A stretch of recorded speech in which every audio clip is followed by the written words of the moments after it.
Bueno, muchas gracias, Pablo, por la introducción. Le quiero agradecer a la gente de APRESI por haberme invitado. Llegué ayer al país, así que todavía estoy un poco como a las corridas, pero estoy muy agradecido por esta invitación. Sobre todo porque soy oriundo de la ciudad de Pergamino, de la bella ciudad de Pergamino, solo una hora de acá, así que es una buena oportunidad también para mí para venir y estar con familia y amigos. Como dijo él, voy a presentar un experimento que estuvimos haciendo durante 3 años en Virginia, intensificación ecológica de maíz en la llanura costera de Virginia, es el título. El segundo nombre que ven ahí, Wade Thomason, ese es uno de mis advisors. Tengo dos, pero con él trabajé en este tema. Básicamente tenemos una necesidad imperiosa de aumentar la producción de cultivos. ¿Por qué? Bueno, porque la población mundial está aumentando a pasos agigantados. Cuando empecé a mirar ciertas estadísticas de las Naciones Unidas, empecé viendo 9.5 billones o 1.000 millones de personas. A la semana vi otra proyección y decía 9.6. Y volví a chequear eso a las 2 semanas y decía 9.7. Estoy seguro que si vuelvo ahora seguramente debe estar cerca de los 10 billones de personas. La realidad es que está aumentando la población y que va a aumentar muchísimo más. Si eso ocurriese, la producción de alimentos va a tener que aumentar en el orden de 70 a 110%. Diferentes autores tienen diferentes números, pero de vuelta, tenemos casi que duplicar nuestra producción de alimentos. Tenemos varias estrategias. Hoy me voy a focalizar en la última estrategia, que es incrementar la producción de cultivos por unidad de superficie. Tenemos otras que son incrementar el área bajo cultivo. Evidentemente, no a muchas personas les interesará esta estrategia y básicamente es bastante detrimental para nuestros sistemas. La segunda es incrementar la intensidad de cultivo, meter más cultivos en el mismo tiempo, no mucho más que hacer después de lo que tenemos del maíz, trigo, soja. Podemos reemplazar cultivos de menor rendimiento por otros de mayor, pero de vuelta, la que tiene más o la que es más promisoria en este momento es esta, y en esta me voy a focalizar hoy. Nuestro experimento responde al Global Maize Project del IPNI, del Instituto Internacional de Nutrición. Básicamente lo que este proyecto se refiere a es un esfuerzo de investigación coordinada y de transferencia de tecnología que lo que trata es de reducir las brechas de rendimiento utilizando mejores prácticas de manejo. Básicamente lo que estamos comparando acá, este proyecto lo que compara son dos sistemas bien contrastantes de producción. Uno que se llama productor estándar, es estándar para cada zona, cambia según cada zona porque es estándar para la zona de referencia, y otro en el cual intensificamos un montón de factores y que le llamamos intensificación ecológica. Muchos de ustedes seguramente ya conocen esto, no voy a gastar mucho tiempo, brechas de rendimiento, rendimientos potenciales. La mayoría de los tiempos vamos a estar acá. Rendimientos actuales, básicamente en Argentina para los últimos años, los últimos 5 años es de alrededor de, para todo el país, es de 8 toneladas de maíz por hectárea y por año la producción. Si tenemos un buen año y metemos buena tecnología, podemos llegar a alcanzar, estos son attainable, son rindes alcanzables, que son obviamente mayores que estos rindes actuales. Si seguimos utilizando esa buena tecnología, pero ahora tenemos años mejores, climatológicamente mejores, saltamos un poquito más. Y el último, que eventualmente sería maravilloso poder estar acá, estamos muy lejos de esto, es rinde potencial. Hay un autor muy conocido, Evans, que en 1993 esgrimió una definición de rinde potencial. Básicamente, para hacerlo sencillo, rinde potencial es aquel rinde que se obtiene cuando no hay ningún tipo de impedimento biológico o abiótico. Obviamente estamos lejos de esto todavía. Pero bueno, acuérdense en estas 4. Tenemos 3 brechas de rendimiento y un rendimiento potencial, al cual aspiramos llegar en algún momento. Este proyecto de la gente del IPNI está representado en 8 diferentes países, 16 sitios experimentales, 2 en China, 2 en India, 1 en Rusia, 3 en Estados Unidos, 3 en México, 1 en Colombia, 2 en Brasil y 2 en Argentina. 1 en Paraná, en Argentina, y el segundo en Balcarce. En Estados Unidos tenemos uno en Iowa, otro en Indiana y otro en el estado de Virginia. ¿Qué es lo que le voy a explicar hoy? Virginia está situada en la parte sureste de Estados Unidos. Bueno, ellos lo llaman sureste, lo cual es bastante difícil para nosotros entender que es sureste, pero así lo llama. También se llama el Mid-Atlantic USA. Este es Virginia y estas son las regiones fisiográficas de Virginia, básicamente 5 regiones. El experimento fue realizado acá, en la región costera de Virginia, que está cerca de Delaware, que es el otro estado que está acá. Acá tenés Maryland y eso es Virginia del Oeste. ¿Cuáles son los objetivos de nuestra investigación? Básicamente tenemos 2 objetivos. El primero es tratar de evaluar y documentar los efectos individuales y combinados de diferentes prácticas de manejo en Virginia. Y el segundo es calcular y comparar márgenes económicos para estos diferentes sistemas de producción. Básicamente estos dos contrastantes que le mostré, el productor estándar y el sistema intensificado.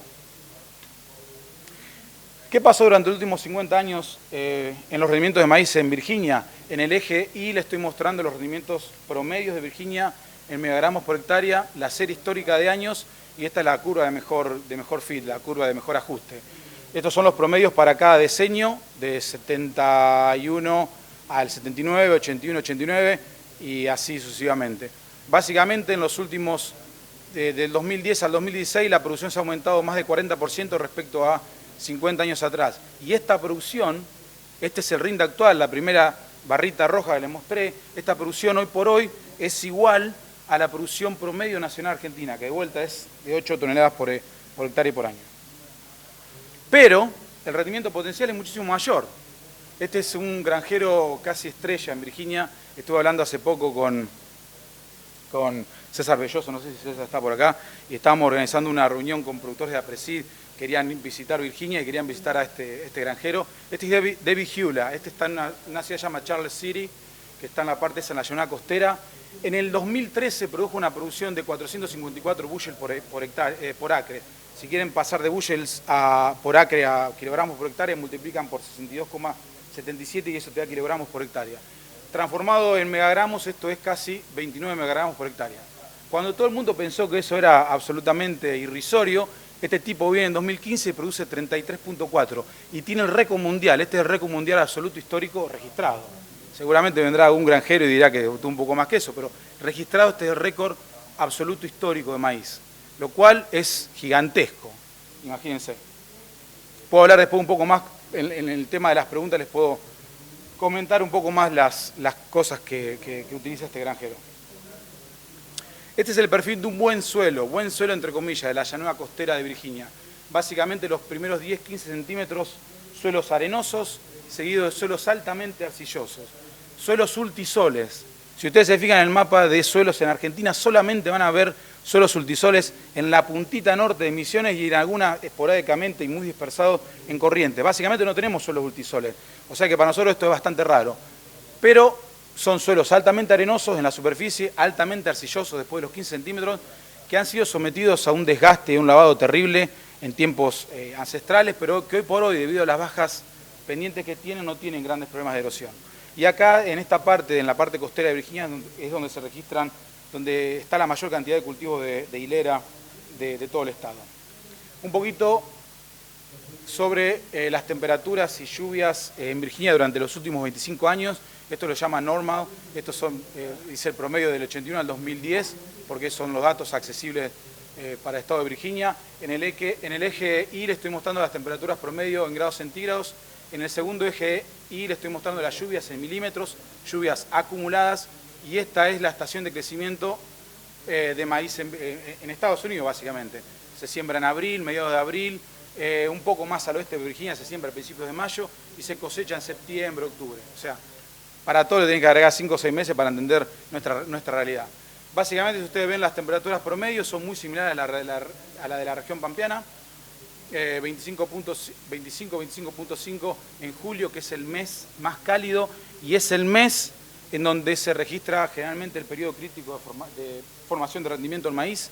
Y esas son las lluvias acumuladas que nosotros hicimos este experimento en 3 ciudades diferentes. New Kent, en Virginia Beach, que está cerca de Carolina del Norte, y en esta región que es medio difícil de pronunciar, que también está cerca de la parte de Virginia, de la parte de Carolina del Norte, discúlpenme.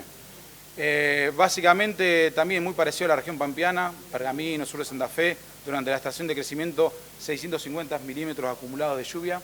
Acá solamente hice el promedio de estas 3. Pero bueno, básicamente lo que quería mostrar es que las condiciones son muy similares a las condiciones, por lo menos de la región pampeana argentina, no así en los suelos. Materiales y métodos, utilizamos 5 diferentes sitios experimentales en 3 diferentes ciudades. Una ciudad se hizo durante 3 años y las otras 2 solamente 1 año cada una. 5 sitios experimentales durante 2012 a 2014. Obviamente utilizamos siembra directa, esa es la razón por la que estoy acá y me invitaron. Después de soja a 76 centímetros, ellos hacen 76, que ellos lo que llaman 30 inches row, ellos llaman a los 30 inches, y también hacen en 38 centímetros, un poco diferente a nuestros números, pero bueno, eso es lo que hace el maíz, 76. 6 factores bajo análisis, densidad de siembra, el número 1. El segundo factor es dosis y tiempo de aplicación de nitrógeno después de siembra, lo que ellos le llaman, si ustedes ven cualquier artículo en inglés, le llaman side dress, nitrogen, eso le llaman side dress, es el nitrógeno se pone después de la siembra. Aplicación de fósforo y de potasio después de la siembra. El quinto factor fue la aplicación de fertilizante foliar triazol en BT. Y un sexto factor, aplicación de fungicida foliar, una estrovirulina también en BT. Esto da un total de 14 tratamientos, 7 tratamientos que vamos a comparar solamente con el sistema de productor estándar y otros 7 que vamos a comparar con el sistema de intensificación ecológica. No va a haber cruzamientos entre los subtratamientos acá. Sí vamos a hacer una comparación final entre este sistema, el full, y entre el sistema full de intensificación. Utilizamos un sistema de subparcelas divididas con un diseño randomizado de bloque completo. Densidad de siembra fue la parcela principal y después dentro de cada parcela principal pusimos todos los otros factores. Analizamos todo esto utilizando un t-test de 2 medias con tratamientos indicados y utilizamos el sistema SAS con un nivel de significancia de 0.10. La mayoría de los casos te van a ver niveles de significancia de 0.05, pero como esto fue una clase de investigación que nosotros apuntamos mucho al granjero, bueno, el granjero americano está más que contento en saber que las diferencias, si existen, son diferencias al menos al 10%. ¿Qué pasó entonces con los dos sistemas bien contrastantes? Vamos a empezar con el productor estándar. Le dije 6 diferentes factores bajo análisis. El primero, densidad de siembra. De vuelta, fíjense ustedes acá que yo tengo 2 densidades de siembra, porque esto es estándar para cada región, no hay una fórmula. Nosotros fuimos a Neuquén y el tipo nos dijo, no, yo uso esto, que estos son como 30.000 semillas, 28.000 semillas por acre. Pero en las otras 2 regiones el granjero utilizaba esto, entonces es estándar y es adaptable a cada región. Entonces 67.000 semillas por hectárea en Neuquén y en las otras 2, en Virginia Beach y en Northumberland, utilizamos 89.000 semillas. 34 kilogramos como arrancador siempre, eso ya no es un factor, siempre lo vamos a utilizar en los 2 sistemas. Y fósforo y potasio en base a los test de suelo. El tercer factor, en el estándar, no se utilizó fósforo, tampoco se utilizó potasio adicional después de la siembra. Se hizo solamente una aplicación post siembra de nitrógeno a razón de 112 kilogramos por hectárea y en el periodo B4 no se utilizó nitrógeno foliar en BT y no se utilizó fungicida. De vuelta, ustedes tienen que ver que esto es estándar, es lo más estándar. No hay gran nivel de intensificación acá. Cuando cruzamos a la otra vereda, lo opuesto ocurre. Fíjense que en esta región donde el granjero utilizó 67.000 semillas por hectárea como estándar, ahora nosotros estamos intensificando y subiendo la densidad de siembra aproximadamente un 15-20% y ahora tenemos 79.000. En el lugar en el cual se utilizó 89.000, volvemos a dar un poco más la manivela y subimos 15-20% la densidad de siembra y tenemos ahora 101.000 semillas por hectárea. Seguimos de vuelta con el arrancador, eso ya y fósforo y potasio en la siembra es para todo lo mismo. Pero acá viene otra diferencia. Primera diferencia de vuelta, aumentar la cantidad de semillas. La segunda diferencia, fíjense que acá no hay fósforo ni potasio adicional luego de siembra. Acá sí, ponemos 56 kilogramos de este pentóxido de fósforo y 84 kilogramos de muriato de potasio adicionales. Acá teníamos una sola aplicación de nitrógeno, el side dress que le dije yo, ahora tenemos 3 aplicaciones. Y esto es una tendencia que está acentuando mucho en Estados Unidos, hacer 2 o 3 aplicaciones de nitrógeno. En nuestro experimento utilizamos 3 aplicaciones a 45 kilogramos cada una en B4, una en B6 y otra en B10. Acá no aplicamos nitrógeno, acá sí aplicamos nitrógeno foliar, un triazol, corón, 25 unidades de nitrógeno cada 100 unidades total de producto, a razón de 22 kilogramos por hectárea en BT, en el periodo de antesis. No utilizamos fungicida acá y acá sí utilizamos fungicida, la estrovirulina que yo le dije, que es el headline, en BT. Así que son los 2 escenarios bien contrastantes. Quiero, por eso le pido un poco más de tiempo, quiero gastar el tiempo suficiente porque el diseño experimental acá es un poco complejo, pero quiero que entiendan esto. Estos son los 2 sistemas a partir de los cuales vamos a empezar a hacer las comparaciones. Y son los 2 sistemas bien disímiles. Ahora, Vamos a comparar 6 tratamientos solo con este. Y vamos a comparar otros 6 tratamientos solo con este. Cuando tenés 6 tratamientos y este tenés 7. 6 tratamientos acá y este 7. ¿Se acuerdan? Yo dije que teníamos 14. Pero no va a haber comparación cruzada. Solamente vamos a hacer una comparación cruzada al final con los dos sistemas full, los dos sistemas totales, digamos. Entonces empecemos con el productor estándar. Productor estándar, le dije, es todo estándar. Mínima cantidad de semilla, no se aplica nada de fósforo luego de siembra, nada de potasio luego de siembra, una sola aplicación de nitrógeno B4, no hay fungicida foliar, no hay nitrógeno foliar en BT y tampoco es fungicida. Lo que empezamos a hacer acá es empezamos a cambiar un factor por tiempo. Empezamos a agregar un factor por tiempo dejando todo el resto similar. Fíjense ustedes que acá subimos la densidad de siembra, pero todo el resto se mantiene igual. Vamos al tratamiento 3, volvemos a la densidad de siembra a su nivel original, a nivel bajo, pero ahora utilizamos el nivel intensificado del fósforo. Dejamos todo el resto lo mismo. El cuarto, volvemos al original y subimos 1. ¿Se ve la comparación acá cruzada? 1 al tiempo se va aumentando. Lo opuesto pasa en el sistema intensificado.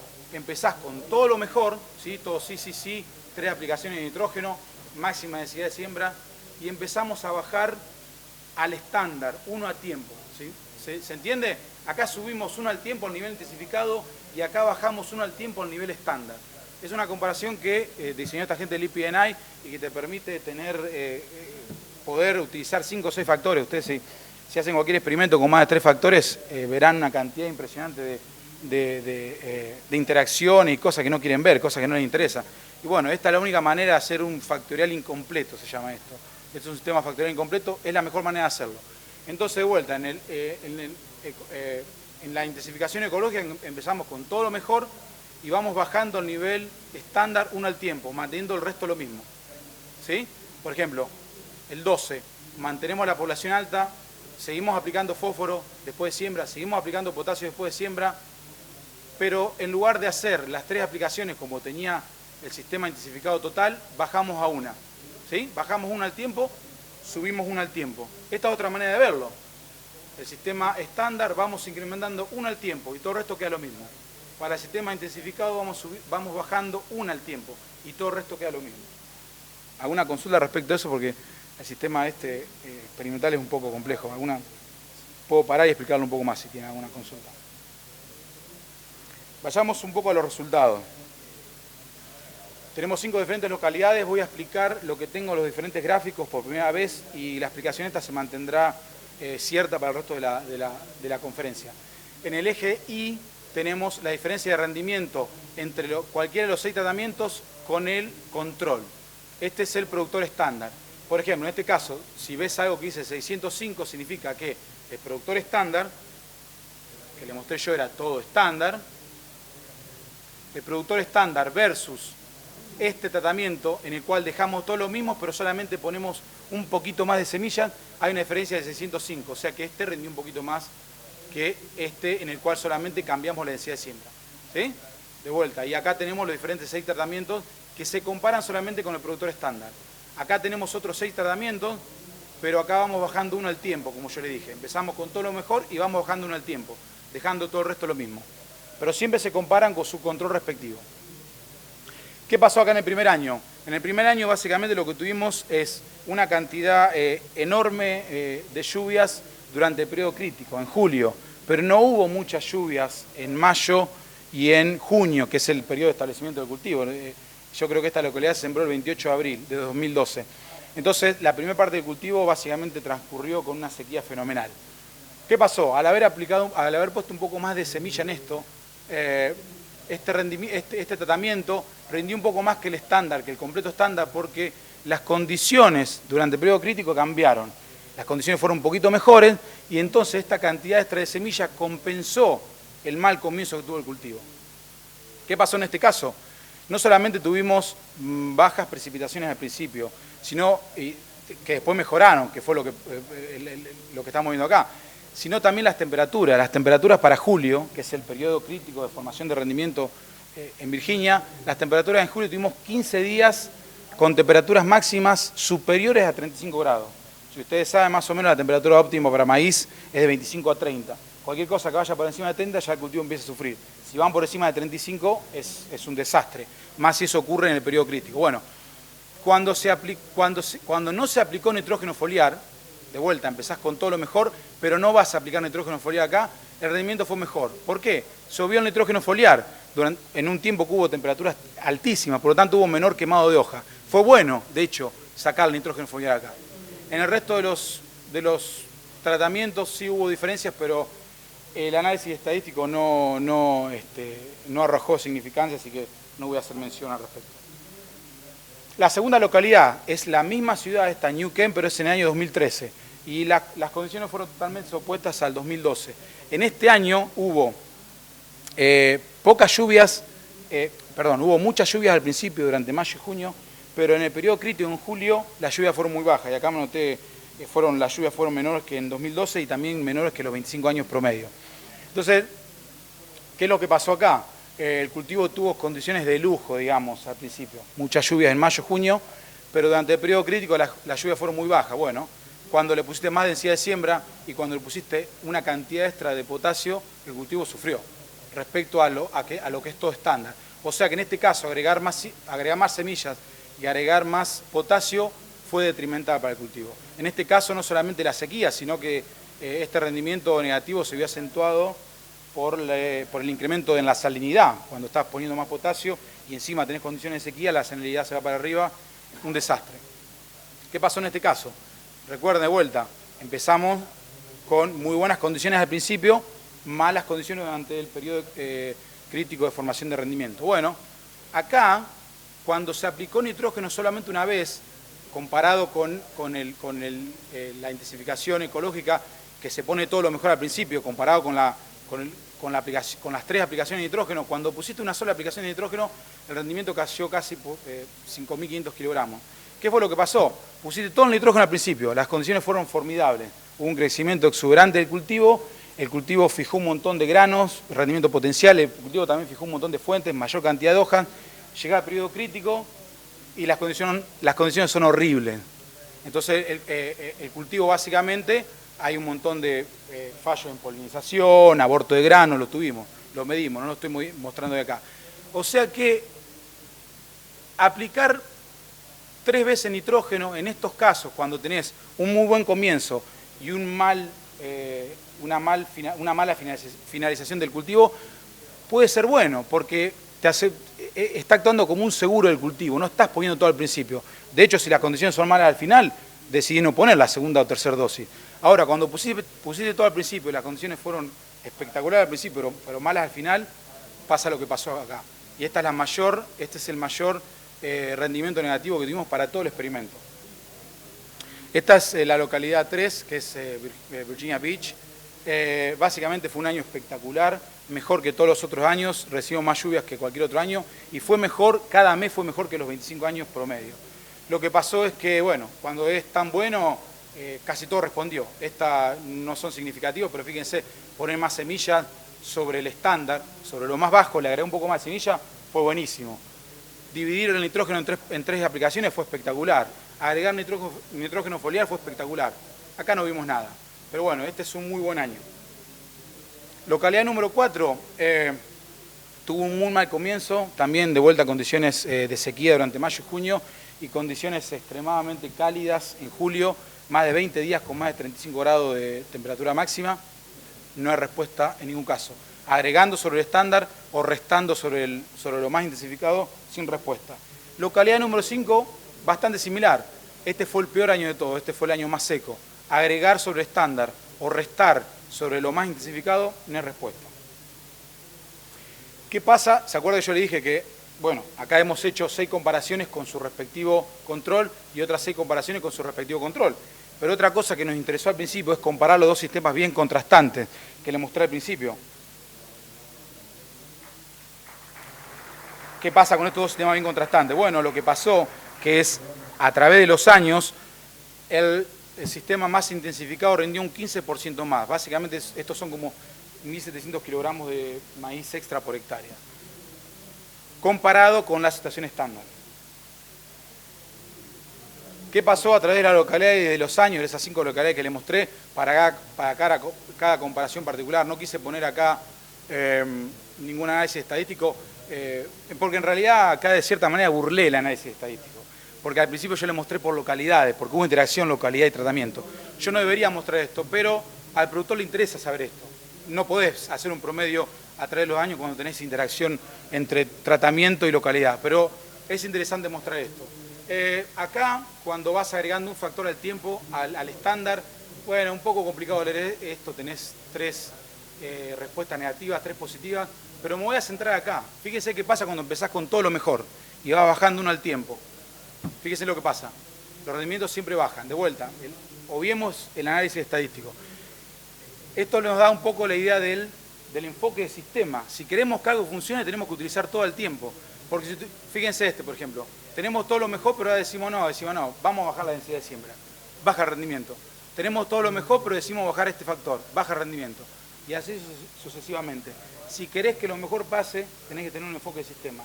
Tenés que poner lo mejor. Es una sinergia, ¿no es cierto? Trabaja todo junto. Y para que funcione tienen que estar todos los factores juntos al mismo tiempo. Un resumen de los efectos. Tuvimos 8 efectos significativos estadísticamente al 10%, como les expliqué, en más de 60 comparaciones. En un caso, subir la densidad de siembra sobre el estándar aumentó rendimientos, como les mostré, porque hubo una compensación por ese mal inicio, con buenas condiciones después al final. Aumentó en otra localidad, Virginia Beach, que fueron durante todo el año las mejores condiciones, pero en la localidad en las cuales las condiciones fueron buenas al principio, muy malas durante el periodo crítico, subir la densidad de siembra fue catastrófico. En esa misma situación donde fue catastrófico la alta densidad de siembra, también fue catastrófico poner más potasio. En una comparación esa en Virginia Beach, cuando el año fue espectacular, dividir el nitrógeno en 3 aplicaciones fue bueno, y aplicar nitrógeno foliar también fue muy bueno. Sacar el nitrógeno en un año muy malo, el nitrógeno foliar fue muy bueno, y esta fue la comparación esa que yo le dije. Un muy buen inicio, pero un mal término de cultivo. Poner todo al principio fue catastrófico.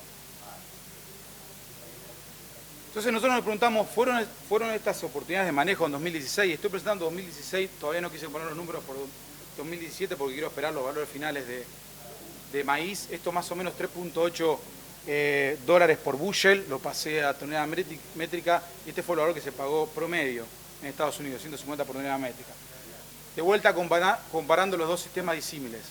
Costos variables pre-cosecha, 1106.29 para el estándar, para la intensificación ecológica, 1273. O sea que gastamos, cuando pusimos más cosas, gastamos 167 más. Pero ¿qué pasa?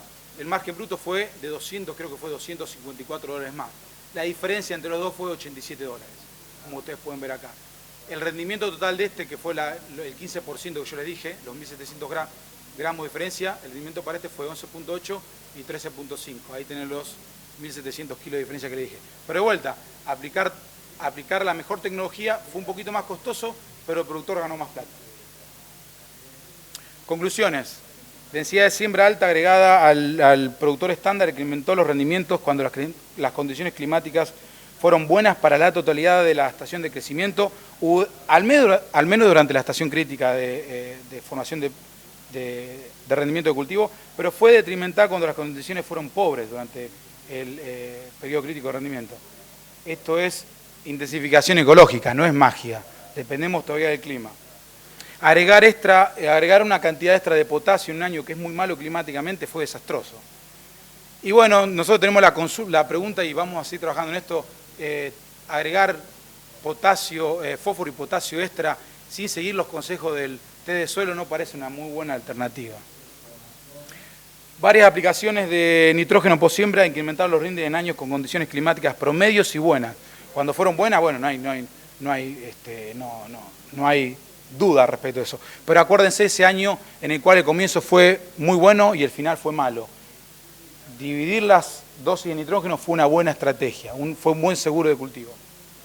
En años favorables, bueno, me pregunto qué pasa.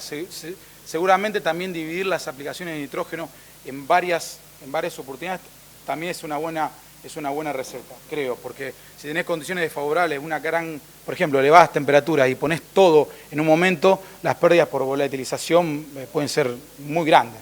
En Estados Unidos calculan entre 30 y 35% en la región costera de Virginia. Son muy altas. Los sitios, la localidad 4 y 5 no respondieron a nada porque fueron climáticamente muy malos de vuelta.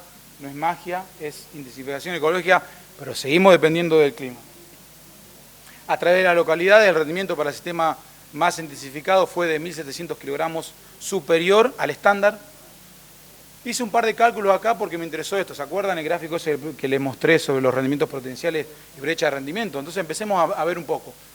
Rindes alcanzables en años promedio. Nosotros tuvimos años promedio en este experimento. Le estuve mostrando diciendo 2012 fue horrible y dos localidades, 4 y 5 fue también horrible. Tuvimos años promedio, pero fue un rendimiento alcanzable porque utilizamos buena tecnología.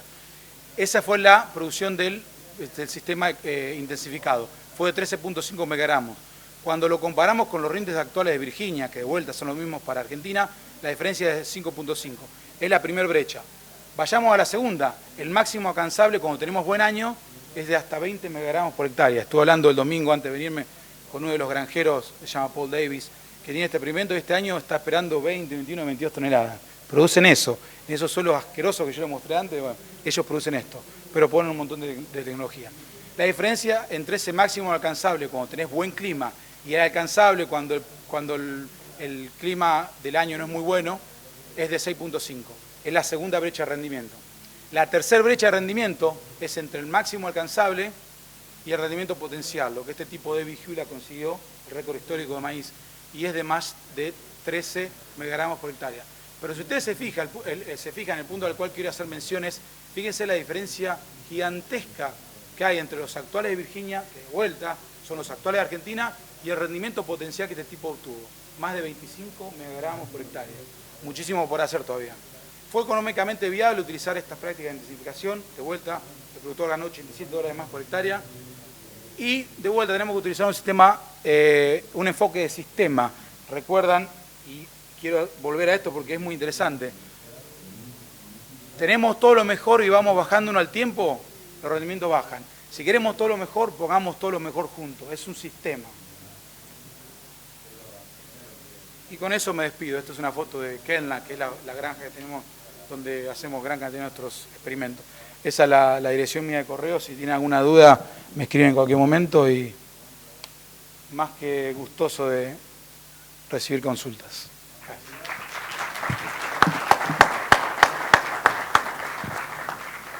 Bueno, hay preguntas. Vino un poquito ligero la cosa, pero creo que se entendió. Ahí alcanzó. Lo mantuve en 20. No sé.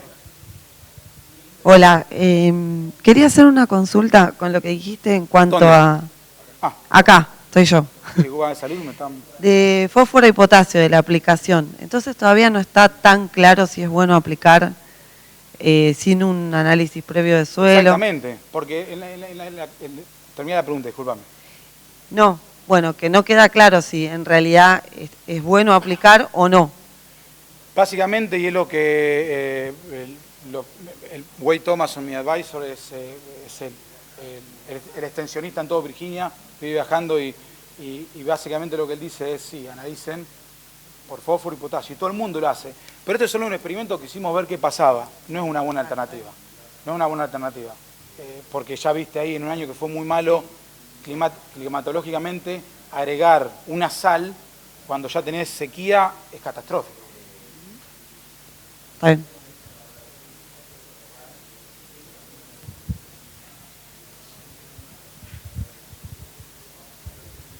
Sí, disculpame, no sé si no te entendí bien. Cuando hacen varias dosis de nitrógeno, ¿es la misma dosis que en una sola aplicación o la...? Un poquito más, porque si sacás la cuenta era 112 con una sola aplicación y después pusimos 45 por 3, nos daba más o menos 135. Pusimos un poquito más, pero de vuelta, fueron... yo hace unos días le pregunté a mi advisor cómo habían estipulado todo esto. Bueno, se sentaron con productores, se sentaron con gente de empresas y decidieron cuáles eran los estándares. Porque de vuelta, esto es estándar. Y varía, de vuelta, ¿se acuerdan cuando les mostré para densidad de siembra? Incluso para el estándar variaba, porque el productor en una localidad dijo, no, este es mi estándar. Y el otro dijo, este es mi estándar. Entonces eso fue lo que se decidió con empresas y con productores. Tiene que reflejar la realidad del productor. Y cuando el productor decide hacer que llama split nitrogen, cuando decide hacer en 3 o más dosis, ponen básicamente esa cantidad, 45 kilogramos. Ahora, una mención al respecto a eso. Yo acá le estoy mostrando 3 dosis divididas de nitrógeno. Una B4, otra B6 y otra B10. La tendencia actual en Estados Unidos es hacer 2 y hacer una en B6 y otra en B10, que corre totalmente la cuestión lógica que nosotros conocíamos hacer en B4. Ahora en B4 hacen otras cosas. El otro día estaba hablando con este granjero y puse de todo en B4. Puso zinc, boro. 2 semanas después de eso puso nitrógeno, el side dress, que le llaman ellos. Y después también hacen en B10. De vuelta, este tipo con ese suelo, bueno, aparte de este hombre utiliza muchísimo cultivo de cobertura, Virginia es pionero en cultivo de cobertura, este año está esperando 22, 23 toneladas que son como 320 bushel por acre. Hacen un uso fenomenal de la tecnología, obviamente. Estamos muy lejos todavía de eso. Gracias.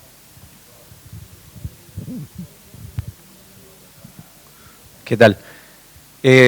Una pregunta respecto al potasio. ¿Cómo estaría interfiriendo la parte del estándar que, por lo que recuerdo, me parece que en todos los casos te dio el negativo los resultados? Más allá de que puede ser un año seco por el tema salino y demás, pero siempre como que te tiende al negativo. ¿Qué interferencia tiene? Cuando agregaste... en realidad tengo que circunscribirme a la respuesta estadística. Hubo una respuesta estadística solamente acá. Pero porque acá el análisis estadístico no encontró, pudo haber un montón de variabilidad, pudo haber un año que fue estupendamente grande el rendimiento agregando eso y otro fue muy bajo. Entonces el análisis estadístico, donde hay mucha variabilidad de bioestándar, no obtiene diferencia. Pero igualmente, como también me corrí un poco de la estadística en el análisis final, te voy a explicar eso. Yo creo que también responde a la pregunta que ella hizo. Básicamente estás agregando un montón de sales porque no solamente agregás potasio, que ya agregaste a siembra, que muchos acá en Argentina ni siquiera agregan a la siembra. Ellos están poniendo, yo les dije que eran 34 unidades, sino que también están aplicando nitrógeno y están aplicando otros micronutrientes. Cuando ves todo ese cóctel junto, la salinidad del suelo se incrementa. Y si tenés incluso un poquito de sequía, esa extra salinidad por una cuestión de ajuste osmótico, la planta tiende a perder agua, pierden para tratar de estar en compensación con el sistema. Encima tiene poca agua recibiendo el sistema, pierde agua para tratar de tener la misma, de ajustar osmóticamente con el sistema. Es una catástrofe. La mejor opción de vuelta, y la que están utilizando todos, es circunscribirse al análisis de testeo de suelo, que para fósforo utilizan el Olson o Bray 1, Bray 3, el Melic 1, Melic 3, son los más utilizados. Pero vuelta, circunscribirse, y básicamente vuelta, grandes incrementos en salinidad del suelo. Para suelos, y esa es la parte que me olvidé de comentarte, para suelos que son propensos a sequía. Ustedes se acuerdan lo que les mostré. Este granjero, el otro día me dice, mire, ya estoy subiendo la cantidad de materia orgánica. ¿Cuánto tenés? 2%. Pero el tipo lo está subiendo hace 20 años, pero hay que subir la materia orgánica en eso. Es terrible. Encima si le agregas una sal y un suelo propenso a sequía, bueno, claro. ¿Alguna otra? La diferencia positiva a favor del sistema intensificado que mostraste es promedio de todas las localidades. A través de localidades de años, sí. Está bien. 1.700 kilogramos. Igual es un 15%, es bastante aceptable. Sí, tenemos que abandonar la sala, pero cualquier cosa nos juntamos afuera. Por lo menos a mí me quedan un montón de cosas para preguntar. Estamos pensando en otros experimentos, de hecho. Voy a hacer la última acotación, porque estos son experimentos que van mutando con el tiempo. Empezamos utilizando 6 factores. Hay un experimento que también hizo Matías Rufo, que es otro chico argentino. Él lo hizo con Fred Billow en Illinois, y ellos utilizaron también densidades, utilizaron extra fósforo, extra potasio, pero por ejemplo no utilizaron nitrógeno foliar, creo que utilizaron boro. Entonces nosotros para el siguiente experimento estamos diciendo, vos sabés, me parece, por esto que le estoy diciendo, me parece que fósforo y potasio ya lo vamos a sacar, ya sabemos que tenemos que ir al análisis de suelo, está fuera de discusión, pero vos sabés que tiene un montón de potencial esto, vamos a seguir haciendo hincapié en esto y vamos a agregar como un extra factor, sacamos 2, podemos poner otro más, vamos a agregar distintos genotipos. Entonces son sistemas que se van mutando. 16 sitios experimentales a través del mundo. Si ustedes van a otros países, utilizan factores totalmente diferentes. Y de vuelta, la última mención es, esto es un sistema, un factorial incompleto, pero es lo mejor que podemos hacer si querés comparar un montón de factores juntos. Si ponés todos estos factores juntos en un solo experimento, es un desastre. Yo cuando hice mi maestría utilizamos 3 factores, hicimos split, plot. Y la cantidad de interacciones que aparecen son incluso difíciles de explicar. Así que eso sería imposible hacerlo con esto. Es lo mejor que podemos hacer, tiene sus limitaciones.